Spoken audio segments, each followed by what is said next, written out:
Olá pessoal, estamos de volta aqui no Creative Room e hoje nosso convidado, Eduardo. Opa! Obrigado pela presença, obrigado por estar aqui, ter achado o tempinho aí no meio dessa correria que é a vida na Austrália.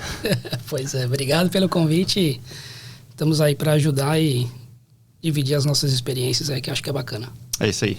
E obrigado por dividir a experiência, né? Porque é bem pessoal. Então isso aí é legal mesmo que ajuda o pessoal. Vamos lá. Começar, né? Uma frase repetida, mas vamos começar no começo. Vamos lá. Vamos voltar lá no momento. A gente estava tendo aquele bate-papo antes. Você me falou que você é de São Paulo, né? Isso. E eu queria que você desse essa conexão de Eduardo em São Paulo para, de repente, Eduardo decidindo vir para a Austrália. Como é que foi isso aí? Bom, Austrália, para falar de Austrália, eu tenho que voltar para 1999, né? Porque o meu primeiro intercâmbio eu fiz em 99 e até 2003. Eu fui para o Canadá, mas um dos países que eu estava decidindo também era a Austrália, né? Até porque eu pego onda desde criança, sempre soube que na Austrália tinha praias maravilhosas, tudo. Mas eu acabei decidindo pelo Canadá porque a minha primeira perna do intercâmbio era muito curta. Então eu fui para fazer 4 meses, 5 meses, e depois eu não sabia se eu ia renovar o visto, a gente não conhecia muito, nós não tínhamos muita informação, até porque a internet era escassa, a gente não tinha praticamente nada. E hoje o intercâmbio está na palma da sua mão, né? Você tem qualquer informação no celular, tá bem mais fácil. Então eu acabei decidindo ir para o Canadá. E em vez de eu ficar 4 meses, eu fiquei 3 anos. Então foi complicado. Aí renovei visto, eu trabalhei lá no Canadá, não é permitido trabalhar, então a gente sempre trabalhava under the table. Então essa era uma das coisas também que a gente tinha muito na cabeça, né? De como ganhar dinheiro para poder renovar o visto. Mas eu acabei fazendo faculdade lá também e voltei em 2003 para o Brasil. E a decisão de vir para a Austrália foi simples, né? Eu já tinha trabalhado também nos Estados Unidos. Trabalhei para uma multinacional por 8 anos, né? No Brasil e lá. Mas aí você tava no Canadá e aí depois de 3 anos você decidiu voltar para o Brasil. Exato, Eu decidi voltar. Eu tive chance de imigrar para lá também. O Canadá sempre foi mais fácil em termos de imigração do que a Austrália, principalmente nos anos anteriores. Hoje eles têm o Express Entry, que é muito similar ao sistema de pontos aqui do Skill Visa. E sempre foi mais fácil, eles sempre mantiveram as portas um pouco mais abertas para os imigrantes. Mas eu quis voltar porque eu quis me provar no Brasil. E eu trabalhava no laboratório farmacêutico e todo mundo falava, puta, Edu, você tem que ir para os Estados Unidos, para o Canadá, aprender inglês. Quando você voltar, você vai voltar com um emprego melhor, com outras oportunidades. E isso sempre ficou, né, martelando um pouco na minha cabeça. E eu decidi voltar por essa razão. E foi legal. Em 2004, eu voltei no finalzinho de 2003. Já em 2004, eu já consegui um trabalho onde eu falava inglês. Eu trabalhei numa empresa de óleos minerais. A gente estava iniciando o departamento de marketing lá. E o presidente da empresa, ele era presidente da Câmara Brasil-Irã. Então, toda a comunicação era em inglês. A gente falava muito, né, pelo telefone. Então, a gente sempre... eu sempre mantive contato com a língua. E em 2007, eu saí dessa empresa e fui trabalhar numa multinacional americana, onde o inglês também nunca parou. Então, eu me dediquei muito, né, para aprender mais. Então, a parte de comunicação corporativa, participar de reuniões, fazer apresentações, business plans. Então, tudo isso passou e foi importante para mim. Então, eu consegui me provar. Uma das coisas que eu sempre falei para meus pais, para meus amigos, eu trabalhava limpando escritório no Canadá. E eu falei para mim mesmo, um dia eu vou entrar pela porta da frente, eu não vou entrar pela porta dos fundos. E quando eu fiz a minha primeira viagem para o escritório de Miami, quando eu trabalhava nessa multinacional, eu chorei, cara. Eu olhei assim, quando eu saí do avião, eu entrei assim no escritório, eu fiquei emocionado. Aí até uma das pessoas que trabalhava comigo falou, pô, o que você tá acontecendo? Tá chorando? Aí eu expliquei pra ele, porque... Passa um filme, né? Passa um filme na cabeça da gente, porque a gente sofre. O intercâmbio, assim, hoje, antigamente era sair muito da zona de conforto. A gente não tinha absolutamente nada, não tinha informação. você comprava um prepaid calling card que falava que era 25 minutos, só que em 10 minutos a moça do telefone já falava que estava acabando. E você tinha que rezar para os seus pais estarem em casa, porque você não tinha acesso a nada. Eu lembro que na época, telefone celular era aqueles tijolão que estava começando ainda.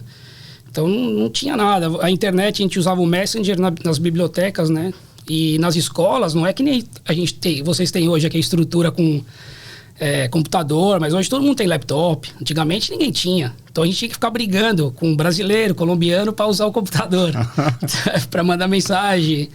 Então era complicado. Hoje, assim, em termos de informação e conteúdo, tá bem mais fácil. Hoje tem canais no YouTube aí que fazem trabalho brilhante, divulgando aí os países, informação boa, de qualidade. Mas aí, voltando nesse momento, que é uma coisa bacana, que você teve essa experiência. Como que foi para você? Você estava com foco em ter essa experiência profissional e vencer e se provar no Brasil, como você falou? Sim, Mas como que foi a adaptação para você de quem viveu 3 anos fora e depois ter voltado pro Brasil? Cara, a adaptação é complicado. Muito difícil. Principalmente quando você volta a morar com seus pais. Eu acho que é o momento... Aqui você tem toda a liberdade. Você quer ir numa balada segunda-feira, você vai. Você quer ir num restaurante, quer dormir na casa dos seus amigos, quer chamar os amigos para dormir em casa, fazer baderna no seu apartamento, se você quiser fazer uma balada, você faz. Você não vai dar satisfação para ninguém, né? Quando você volta, você vai morar com seus pais. A maioria dos casos acontece isso. Você não vai já alugar um apartamento para morar sozinho. Só que você tem que dar satisfação dos seus pais. E a sua mentalidade, a sua cabeça... demora muito para voltar no esquema do Brasil. Isso aconteceu comigo. Não sei se acontece com outras pessoas, mas aconteceu muito isso comigo. Isso do lado familiar. Do lado profissional, não. Eu já fui preparado. O Brasil, em 99, acho que estava numa crise. Acho que em 2004 estava já melhorando já. O Brasil estava saindo dessa crise.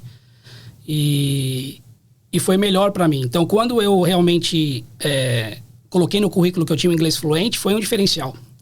Então eu comecei a ver, falei, poxa, realmente a decisão que eu tomei há 3 anos atrás foi muito boa. Tive que explicar, obviamente, por que você morou tanto tempo fora, por que você está fora do mercado há muito tempo. Aí você começa a juntar, né, os pontos, as pessoas entendem. Morei 3 anos fora, eu fiz o inglês, fiz um curso vocacional, depois fiz uma faculdade, então tudo isso vai somando. E morar fora, eles consideram muito, que você fica duro, né? A casca fica dura, né, meu? Você toma porrada de tudo quanto é lado. Mas eu acho que o intercâmbio, eu acho que é uma experiência que todo mundo deveria fazer. Eu acho que é um presente que a vida dá pra gente, se a gente tiver condição de fazer, as pessoas têm que ir fazer. Porque você amadurece muito rápido, passa por diversos tipos de experiências, conquistas, derrotas, estresse. Eu acho que é isso que é importante. Você fica com uma casca bem dura. Então é difícil. Na hora que você volta pro Brasil, né? Pra pessoa que volta, é difícil de você se adaptar, né? Mas em termos profissionais, eles te dão... Você tem uma amplitude muito grande de oportunidades. Isso é bacana, porque uma coisa que eu estava conversando, tem gente que às vezes fica com medo de... Será que eu devo fazer o intercâmbio ou não? Porque eu vou ficar fora do mercado. E na minha cabeça eu penso assim... Se você sabe fazer um intercâmbio, no mínimo, você vai voltar com o inglês, certo? Fora essa experiência de vida e tudo, porque acho que tem que morar fora para saber o que a gente está falando, né? Você vai voltar uma melhor versão sua. Então, com certeza, você vai conseguir uma oportunidade de trabalho. Aqui você tinha, acho que é garantido. A tendência é você conseguir uma coisa ainda melhor do que você estava fazendo antes de vir, né? Com certeza. Eu acho que, independente... Hoje a gente vive uma situação completamente atípica, né? Com a pandemia, mas eu acho que em situações normais, para quem vem fazer um intercâmbio, passa 6 meses, 1 ano aqui e volta bem mais preparado, mais resiliente, porque a gente tem que entender que vai tomar não, vai ser difícil, não vai ser fácil. Não vai chegar e vai conseguir o emprego dos sonhos logo de cara, ou vai ter uma vida que as pessoas têm aqui.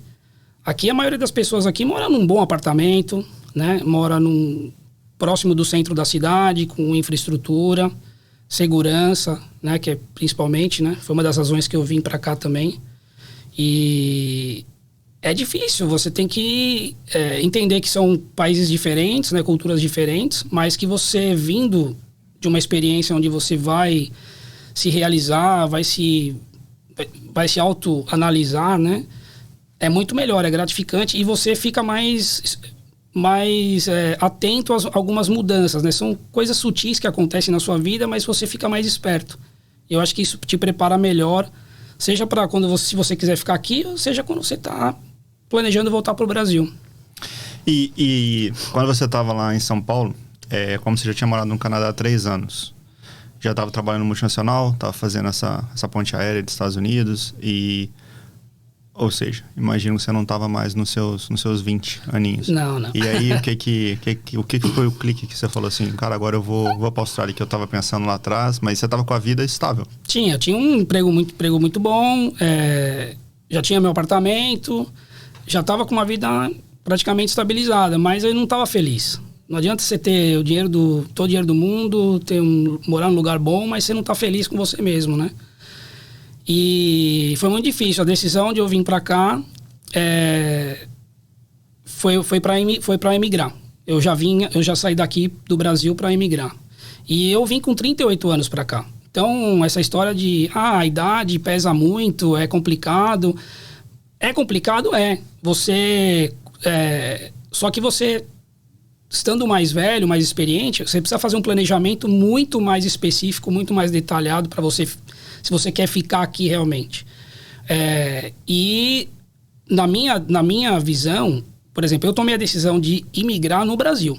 Eu não vim para cá, fiz um curso de inglês, depois fiz um curso vocacional e depois eu falei, não, agora eu vou fazer um curso de chefe de cozinha ou de carpintaria que vai me dar o visto. Não. Eu já vim sabendo o que eu queria. Eu não tinha plano B. Eu tinha o plano de imigrar. Só que esse planejamento, entre aspas, não aconteceu do jeito que eu imaginava que acontecesse. Mas foi uma coisa muito forte dentro de mim. E eu cheguei para meus pais e falei, não, eu vou embora. Larguei emprego, larguei tudo. Assim, se você é solteiro, você tem família, vem com filhos aqui, que hoje o intercâmbio está bem mais aberto a isso, né? É a decisão mais egoísta que você vai tomar na sua vida. Você não vai escutar conselho de pai, de mãe, de parente, de irmão, de amigos, tudo para você não fazer o que você quer fazer. Ah, não vai, cara, você tá bem aqui, seus amigos, a sua família. Mas assim, e eu? Como é que eu fico? Então, quando eu tomei a decisão, eu não contei para ninguém, somente meu pai e minha mãe sabiam. E aí eu comecei a buscar universidades aqui. E foi aí que eu encontrei o meu mestrado na UQ. Só que eu fui nas agências, e a maioria das agências do Brasil não tem convênio com a Universidade de Queensland, né? Mas eu queria aquele curso. E aí eu fui em algumas agências, e uma das agências que eu fui, que é a agência que eu vim pra cá, foi que eles abriram um pouco eu abri um pouco a cabeça deles, porque eu ia na agência, eu falava, não, eu já tenho inglês fluente, mas você precisa fazer um General English, você precisa relembrar. Eu falei, não, eu tenho essa situação aqui. Então eu me planejei, antes de eu ir procurar as agências, eu já tinha me planejado, né, como que eu iria buscar esse curso. E aí a agência me ofereceu um curso que eu realmente queria fazer, e um curso longo, que ia me dar a oportunidade de poder trabalhar, para juntar uma grana para poder também pagar a faculdade no futuro. E aí foi que quando saiu meu visto, aí que eu falei para todo mundo. Aí eu falei, não, eu tô indo embora. Aí foi muito rápido, meu visto saiu em outubro, e eu embarquei no dia 28 de dezembro. Cheguei aqui no dia 30 de dezembro de 2015. Chegou pra virada. Cheguei pra virada. A sorte minha é que eu tinha um amigo já de infância que já morava aqui há 15 anos, hoje já é cidadão australiano. E eu falei pra ele, meu, tô indo pra Austrália. Como assim? Você tá louco? Falei, não, tô indo, larguei tudo, pedi demissão. A empresa, como eu já trabalhava há muitos anos, eles fizeram um acordo comigo, né? Pra eu pegar uma rescisão. E foi muito legal. Aí ele falou, não, eu vou te ajudar, tal, fica tranquilo, o que você precisar. E ele morava em Sunshine Coast. Okay. E aí ele veio me buscar no aeroporto. E no dia 30 eu passei o ano novo com eles lá em Mooloolaba. E depois eu tinha já alugado uma casa pelo Flatmates, em Brisbane aqui. E no dia 2 ele me trouxe de volta. E aí começou a minha vida aqui. Mas assim, a decisão de vir foi por eu estar estressado, dirigir 2 horas e meia para ir pro escritório, né? Ir para casa, não saber se vai voltar, né? Então...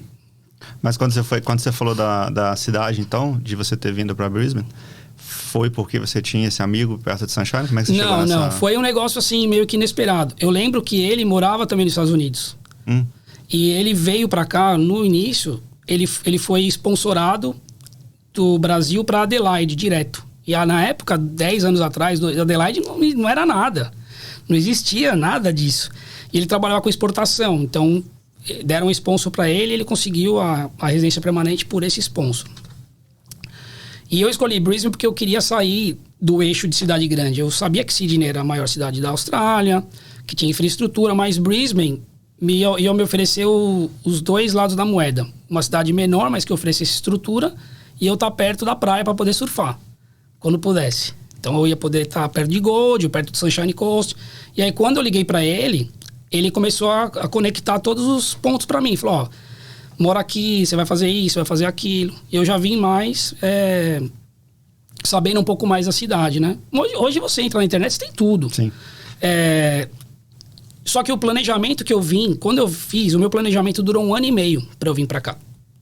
Então, quando o pessoal fala de planejamento, é planejar mesmo. Quando você vem para ficar, quando você não tem plano B, você tem que fazer um planejamento. Então, eu sabia que eu tinha que tirar 7 no IELTS acadêmico. Então, eu fiz o IELTS no Brasil.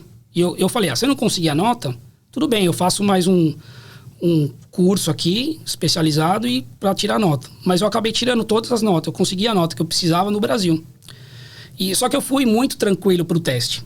Então, quando você tá sem pressão, acho que você vai melhor. E eu via muita gente, a molecadinha que estava indo para fazer o Ciências Sem Fronteiras, estavam desesperados, precisavam de nota de qualquer jeito para poder viajar. E eu fui tranquilo. Quando chegou a minha nota, eu falei, puta, passei. E aí eu comecei a pegar toda a documentação, traduzir minha certificado de pós-graduação. Uma coisa que eu acho que é importante falar aqui também, para quem vem para ficar longos períodos ou vem para ficar, a primeira coisa que tem que fazer é fazer uma procuração. Deixa com seu pai, com sua mãe, faz uma procuração, deixando plenos poderes. Que se você tem um carro, ou um apartamento, alguma coisa que você não conseguiu vender no período, né, que você está planejando vir para cá, seus pais vão poder fazer isso por você. Então é menos um estresse que você vai ter que fazer, né? Hoje eu não sei como é que funciona os trâmites para você fazer uma procuração daqui, mas eu sei que é complicado. Sim, não é fácil, porque... Então, faça uma procuração. E deixa tudo certinho o documento, sabe? Faz uma pastinha legal. E já vem pra cá já sabendo o que você precisa fazer. Como eu vim com 38 anos, o meu maior inimigo era o tempo. Hoje tem vistos, né? Visto de skill, por exemplo, acho que até 45 você pode aplicar. Então... eu tava assim, a corrida contra o relógio começou quando eu pisei aqui. Então eu já sabia do Graduate Visa, já sabia de tudo. Só que meu planejamento foi por água abaixo quando eu conheci minha esposa. Mas peraí. Vamos lá, você me falou que você foi lá, passou o ano novo. Passei o ano novo lá. E aí, até então, não conheceu a esposa. Nada. Tudo foi uma questão de muita sorte. Quando eu saí do Brasil, eu já sabia que existia o Flatmates, que é um site que o pessoal procura para morar junto. Acomodação. E eu conversei com o cara sempre em inglês, falou, eu tô indo aqui, tô chegando nessa data, tal. Aí ele falou, eu tô indo embora no final do mês. Então você faz um couchsurfing, fica no sofá por um mês, você paga lá um valor menor. Quando eu for embora, você fica no meu quarto. Falei, tudo bem, né? E aí, eu descobri que ele trabalhava no aeroporto de Brisbane, numa locadora de carro. Aí eu falei pra ele, Johnny, manda meu currículo lá, né? Dá uma força pra mim, tô chegando agora. E aí ele levou, e aí eu acabei conhecendo também um brasileiro que trabalhava lá. E... num churrasco que eu acabei indo, ele falou, não, pode ficar tranquilo, eu vou dar uma força pra você. Na semana seguinte eles me ligaram, fiz a entrevista. Aí como é uma empresa grande, demorou umas 2 semanas pra eu começar a trabalhar. E eu trabalhava part-time, nunca trabalhei full-time, ou trabalhei mais horas aqui. Então eu trabalhava sábado e domingo, porque eu ganhava mais. Então era como se eu trabalhasse 30 horas por semana ao invés de 20. Sim. Então eu tava com a minha vida... sossegada, porque eu sabia quanto eu ganhava, eu não dependia de casual, nada, eu trabalhava part-time, eu já tinha meus horários, meu shift era certinho, e eu fazia o aeroporto doméstico e internacional. E numa dessas andanças pelo internacional, eu escutei uma menina falando português. Aí eu falei, pô, você é brasileira? Eu falei, sou, tá, mas o que você tá fazendo aqui? Ah, eu trabalho aqui. Não, ela prestava serviços, né, para as companhias aéreas, né? Aí perguntei o nome dela, ela falou, ah, tudo bem. Aí a gente sempre se encontrava. Aí num belo dia ela falou, ah, vai ter não um churrasco, né, que a australiana não faz churrasco. Vai ter comes e bebes lá com uma galera, você não quer ir pra conhecer? Eu te apresento umas amigas e tal. Aí eu fui. E foi nesse dia que eu conheci minha esposa. Aí a gente acabou se conhecendo. Ela é uma pessoa que também é super multicultural. Ela morou no Japão 7 anos, ela fala japonês. Pra mim, ela fala fluente, né? Ela fala que não fala. E ela fez jornalismo na UQ, então... quando a gente começou a conversar, eu falei da universidade, ela me deu várias dicas, tudo, né? E conforme o tempo foi passando, a gente foi trocando mensagem, a gente começou a sair. Aí começamos a sair, depois de uns 4, 5 meses, eu falei pra ela, vamos morar junto. Porque, assim, ela trabalhava numa cidade do interior aqui de Brisbane. Dava 1h40, 2 horas de carro. E ela é professora. E ela deu aula de inglês que era a antiga Navitas. Sim. Muitos anos atrás. E aí, só que ela tinha que trabalhar por 3 anos nessa cidade do interior. Então, às vezes, o pessoal, quando vejo o brasileiro falando, mas eu tenho que morar lá na Casa do Chapéu pra pegar o visto, não sei o quê. Falou, a minha esposa, que é australiana, teve que trabalhar 3 anos pra ganhar o trabalho permanente do governo. Eu fico puto, porque o cara tá fora do país, tem a chance da vida dele de poder, né, se ele quer realmente virar um residente permanente. E ele não vai porque ele tá confortável com o cleanerzão que ele faz aqui, tá ganhando dinheiro. Não, ele tem que se sacrificar um pouco, né? Como muita gente se sacrifica. E aí a gente decidiu morar junto. Aí acabou dando certo e foi gozado, né? Antes de eu começar a morar, fui pra Bali, fui surfar, fiquei uma semana em Bali e voltei. Aí depois a gente morou junto.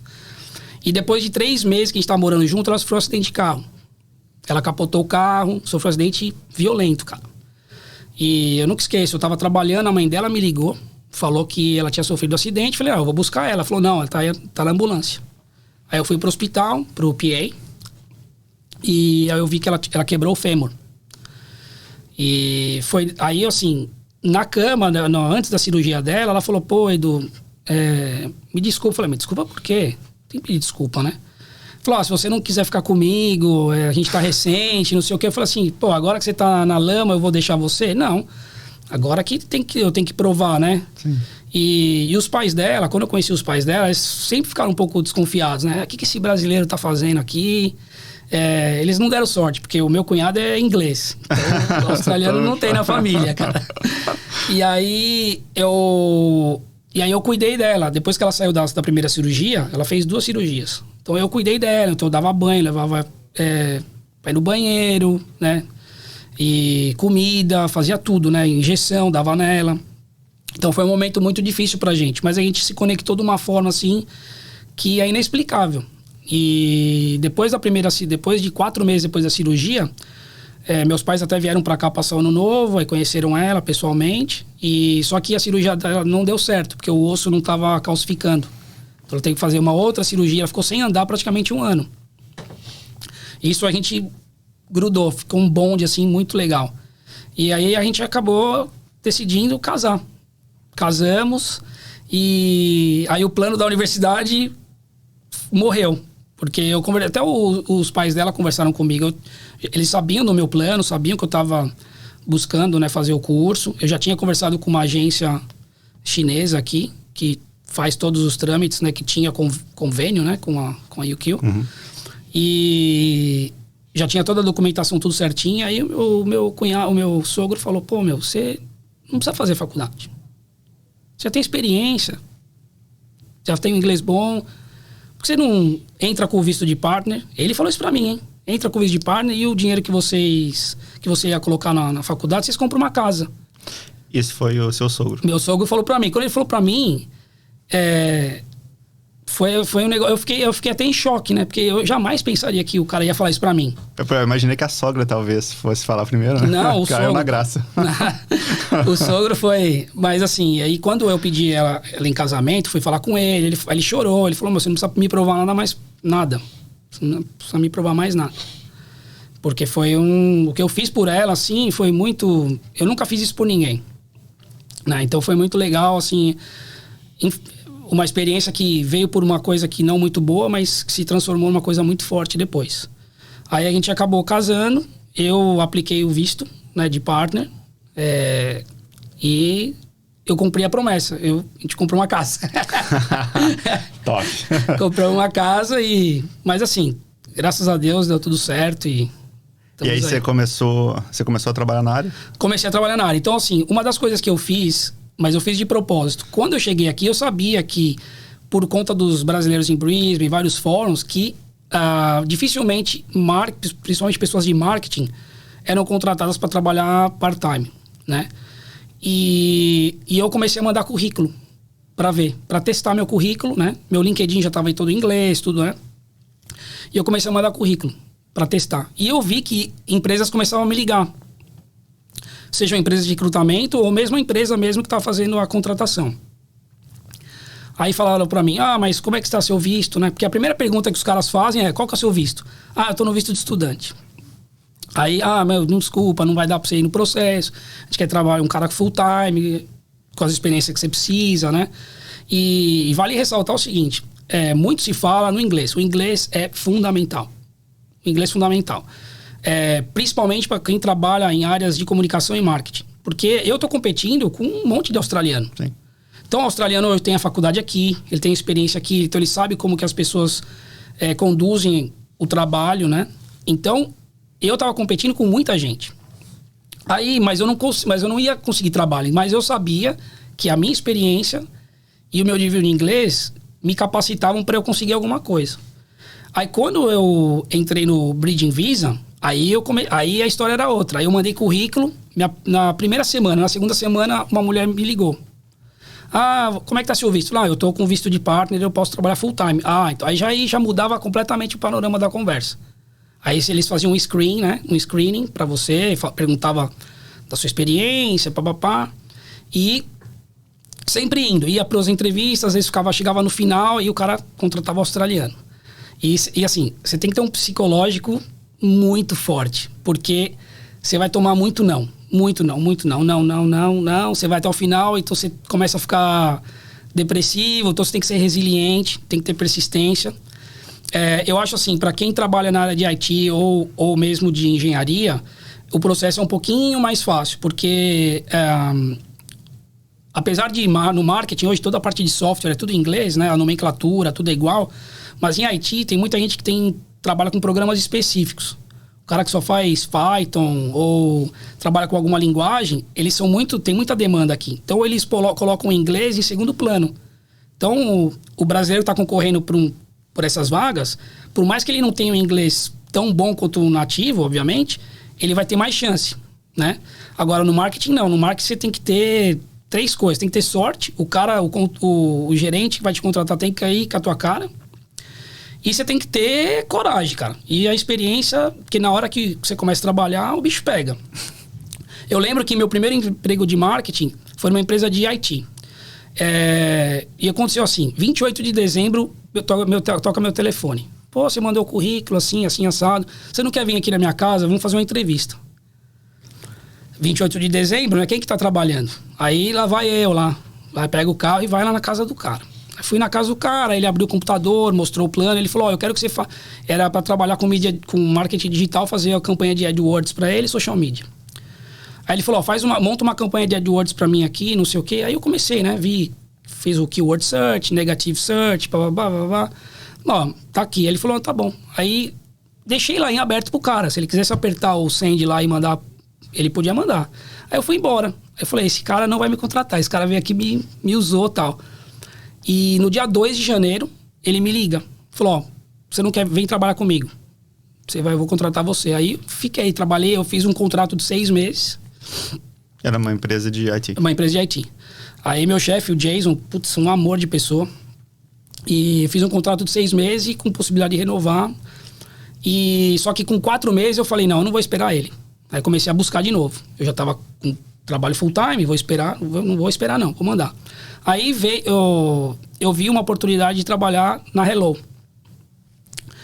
E eu vim pela Hello. Aí eu falei, putz, vou mandar uma mensagem pro Gustavo. Porque o Gustavo foi o cara que quando eu cheguei na Austrália, que foi o cara que me recebeu. E a gente se conectou, ele pega onda, tem um estilo de vida, né, saudável, tudo. Aí eu falei, não, vamos... E aí eu falei, Gu, tem uma vaga na Hello, assim, mas é part-time, cara. Ele falou, não, manda seu currículo, manda seu currículo. E aí, na escola onde eu estudava aqui, o gerente de marketing também, ele não é meu amigo, mas a gente teve bastante contato, ele também me reforçou. Aí fui fazer entrevista na Hello. E eu tava participando de 2 processos seletivos ao mesmo tempo. Na Hello e mais 2. Aí, só que as 2 empresas eram longe, então eu ia ter que ir de carro, não era viável para mim, assim, no momento da minha vida. Aí eu fiz a entrevista, aí depois no outro dia, acho que na outra semana, o dono da Hello me ligou, falou, vamos tomar um café. Aí a gente acertou tudo, aí comecei a trabalhar. Eu fiquei lá quase 2 anos e aí eu recebi uma proposta, cara, que eu não podia recusar. A proposta muito boa financeiramente, né? Não tão boa profissionalmente, mas financeiramente muito boa.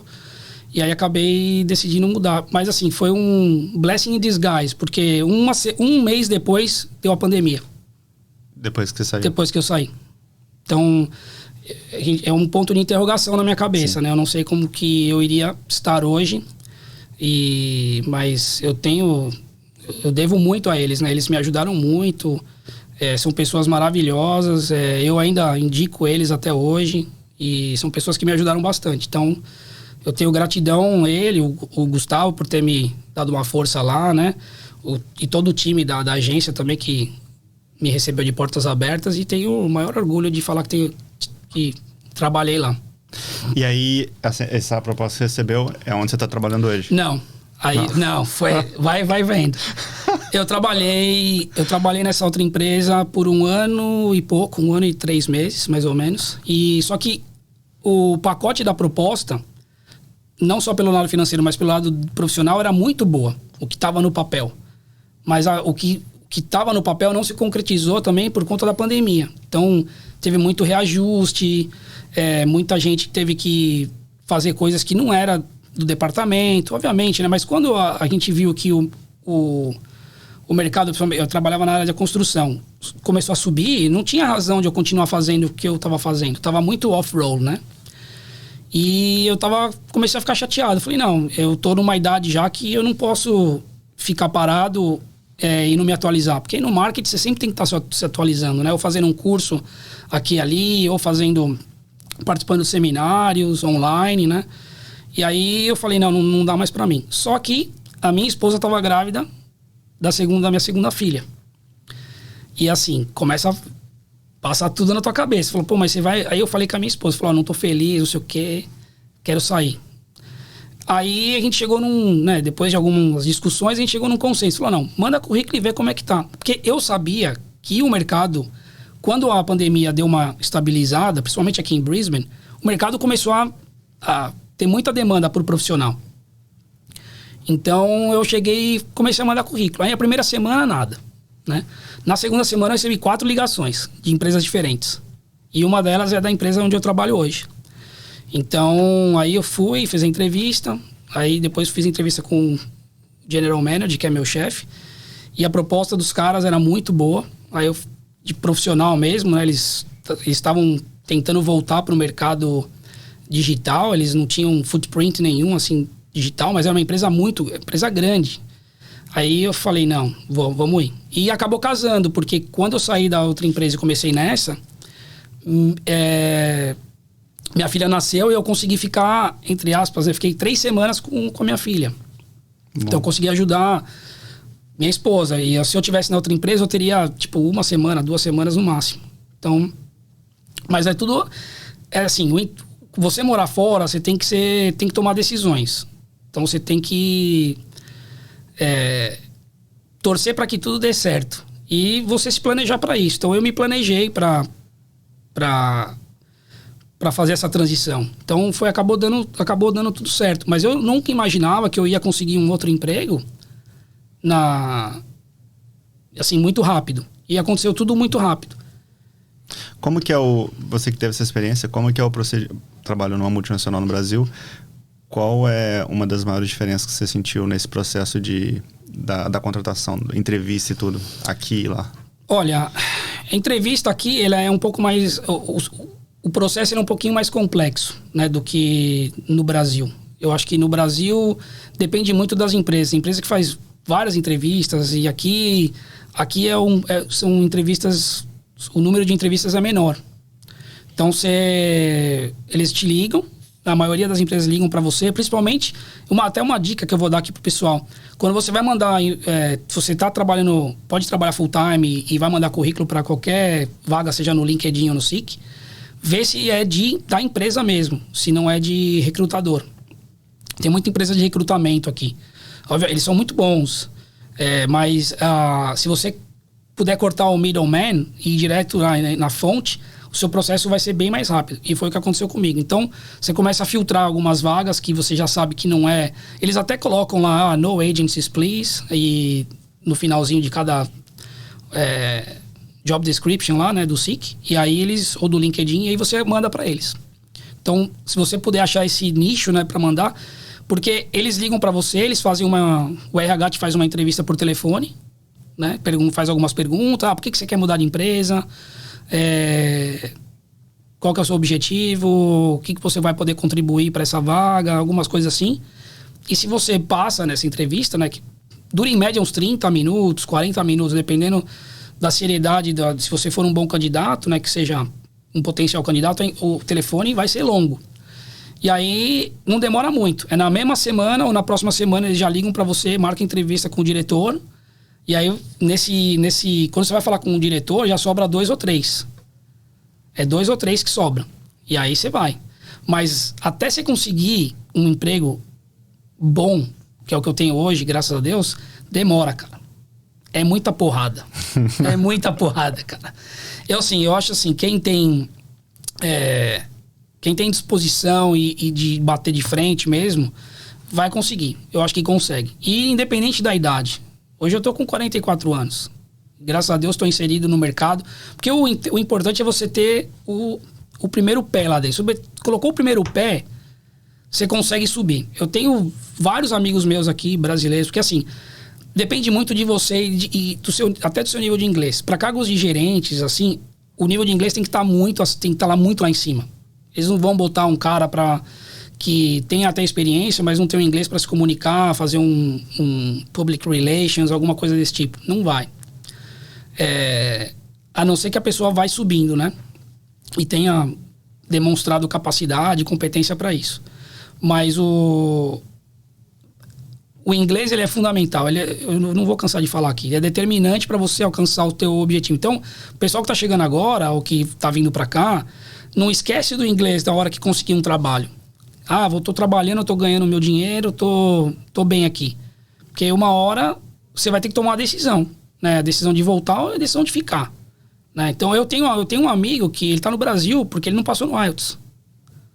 O cara tinha a carta de recomendação da empresa, tinha os pontos suficientes para fazer, né, o nomination lá, só que não passou no IELTS. E ele fez o teste umas 5, 6 vezes. Tá no Brasil. Ficou no inglês, né? Entendeu? Então, assim, foquem no inglês. Eu acho que é fundamental você ter essa disciplina, né? Esse comprometimento com você. Porque a experiência do intercâmbio, vai acontecer. Você tá aqui todo dia, você vai ter perrengue, você tem que pagar suas contas, né? E aí... Mas, como você falou, né? O processo todo te prepara para isso. Vai criando essa casca. Você falou aí. Assim, a gente fica mais maduro, né? Mais resiliente. Então... se você toma o primeiro não, ou se acontece coisas ruins no seu início de intercâmbio, não significa que todo o seu processo, né, a sua experiência vai ser ruim. Pelo contrário, eu acho que vai te dar mais embasamento, mais possibilidade de você aprender com o que você errou e no futuro, que é um futuro bem próximo, porque o intercâmbio aqui acontece muito rápido. O pessoal fala, você passa 1 ano e 10 anos. Eu cheguei na Austrália e não tinha cabelo branco, cara. E agora... Não sei se é minhas filhas, mas é complicado. Então, assim, eu acho que se você tá no Brasil, um planejamento para você vir para cá, seja para você ficar, ou seja para você ter uma experiência, tem que ser um planejamento bem detalhado, para você não sofrer tanto. Porque hoje, você fazer o intercâmbio não é sair da zona de conforto assim tão grande. Você tem tudo o intercâmbio é na palma da sua mão. Você tem tudo hoje. Antigamente, você acha que lembra disso? Para procurar emprego, você tinha 2 áreas. A área que você estudava e a área que você morava. Você tinha que procurar ir nos cafés, nas padarias, nos restaurantes para buscar emprego. Ou alguém que já estava mais tempo para te indicar na construção. Sim. Né? Eu trabalhei de drywall lá, fazendo garagem. Imagina eu, um nanico lá, trabalhando de drywall. E ganhava. E assim, a gente tinha muito medo da imigração lá. No Canadá, muito medo. Porque não pode trabalhar. Eles fazem vistas grossas, né? Entre aspas. Mas, é o que eu acho. Mas você não pode. Você tava no site lá no monte de casa construindo e eles falavam, ó, se você vê uma van preta com uma branca com os vidros fumê, se esconde, cara. Tanto é que teve dia lá que o site tava vazio. Ninguém... Só que quando eu fiz a universidade lá, eu tinha permissão para trabalhar. Mas eu tinha permissão para trabalhar na minha área. Ah, tá. Entendeu? Mas a gente sempre deu um jeitinho. Porque sobreviver fora do país é isso, cara. Eu acho que é... Correria, meu. Mas é isso aí. Mantém um foco Austrália. Na Austrália dá pra estudar e trabalhar ao mesmo tempo. Dá, na Austrália... Cara, a Austrália é um país maravilhoso. Eu acho que quem puder ter essa experiência tem que vir. Tem que vir porque é um país que vai te oferecer segurança, qualidade de vida. Muitas vezes qualidade de vida que você não tem no Brasil. Por mais que você venha de uma classe social boa, de uma família boa, não tem. Você tem a disponibilidade de viajar, você tem disponibilidade de você ter o que você quiser aqui. Basta você querer. E então, a esposa 100% recuperada. Graças a Deus. 2 filhas. 2 casa filhas. Casa própria. Tem que pagar ainda, né? Casa própria do banco. Tem que pagar pra caramba. Tá meio a meio ali. E agora, como você falou, né? Conseguiu alcançar aí o seu trabalho. Tá feliz, então? Graças a Deus. Não pode, assim, a gente não pode ter medo, né? De fracassar. Eu acho que se você tem medo de fracassar, você não sai de casa. Lógico, você tem que ser grato pelas pessoas que te ajudaram. E nesse processo, vai ter pessoas que vão te ajudar. Vai ter pessoas que não vão te ajudar, vão te botar para baixo. Mas você tem que focar nas pessoas que vão te ajudar. Então, eu sou muito grato pelas pessoas que, de alguma forma, me ajudaram nesse processo desde que eu tô aqui. Então, acho que nós, como comunidade, né, brasileiros, a gente tem que se ajudar. Hoje, eu não faço tanto parte, porque a minha esposa é australiana, eu trabalho numa empresa australiana. A maioria dos eu tenho amigos brasileiros, lógico, mas eu não tenho mais o estilo de vida de um estudante internacional. Isso já acabou pra mim. Eu brinco até, né? Você quer namorar com uma australiana? A primeira coisa que você vai parar de comprar é home brand, cara. Não tem home brand mais na sua casa. Entendeu? Então, são coisas assim que a gente nunca imagina. Mas assim, você tem que ter gratificação por essas pessoas e ser grato por tudo, pela chance que Deus dá pra você, né? Eu acho que nada vem de graça. Você tem que trabalhar. Eu acho que pessoas como você aqui, como outras pessoas que estão muitos anos aqui, até falei isso uma vez pra você, principalmente por você trabalhar na área de marketing, você é a referência pra mim, quando eu trabalhava na agência. Então, a gente tem que se espelhar nas pessoas que estão bem, que têm, né, que atingiram seus objetivos. E a maioria das pessoas que estão vindo atrás da gente tem que aprender a escutar também. Às vezes a gente dá conselho para as pessoas falam, putz, esse cara aqui tá falando só abobrinha, não sei o quê. Mas a gente não tá falando porque a gente é melhor que os outros. A gente tá falando porque a gente já passou por isso. A gente quer ajudar. Entendeu? Sim, já passou, acontece. Obrigado pelas palavras. Mas acontece, às vezes a gente... Eu continuo fazendo o que eu acho correto. Eu dou a dica. Tem gente que pega a dica. Tem gente que não quer a dica. Eu já escutei falar, mas você não sabe mais como que as coisas funcionam. Na sua época era diferente. É um direito da pessoa. Eu me sinto bem, eu não quero ir embora falando assim, pô, deixei de dar uma dica que talvez podia ajudar bastante. Então eu dou a dica, mas é o que você falou. Depende do ouvinte. Se ele quiser pegar aquela dica, legal. Se não, segue o outro caminho também. Às vezes pode dar certo também. E eu acho que isso passa muito também pelas agências de intercâmbio. Eu acho que hoje os profissionais estão bem mais qualificados para poder dar conselho, né? e indicar os melhores caminhos para essas pessoas que estão vindo aí. E eu acho que é importante o papel deles. Eles tem que ter essas pessoas aqui para poder, de alguma forma, delinear o caminho que elas vão seguir, né? Depois que a pessoa fez o curso, que já está em vez de se tornar um residente permanente, aí cabe a eles decidirem o que eles querem fazer. Mas apesar da gente ter muita informação aqui, também é um problema, porque tem muita informação. Então você não sabe de onde vem, né? Então acho que você confiar em fontes, né?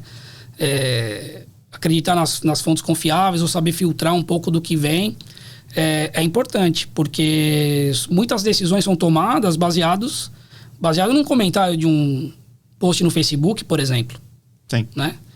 Então, mas para quem tá... E quem tá aqui também, eu acho que é legal viver essa experiência e tentar sair um pouco da bolha, assim, sabe? Porque tem pessoal que fica só na bolha do Brasil, né? Mas é legal sair um pouquinho também, conhecer outras culturas, e vivenciar, né? Você já tá aqui num outro país diferente, por que não, né? É isso que eu acho que é sair um pouco da zona de conforto. Sim. Sair da zona de conforto, na verdade, é quando você dá o passo para se tornar um residente permanente. Que aí abre uma avenida nova de experiências para você. Desafios, porque aí você não sabe, você tá indo num lugar, daqui a 6 meses a imigração muda tudo. Aí você tem que começar de novo, né? Então é difícil. Então você tem que... Aí você tem que realmente vai sofrer um pouquinho, é demorado. Que nem eu vou falar, eu peguei o visto por causa da minha esposa. Não, tudo bem, mas são vários anos também que você tem que provar a sua vida inteira.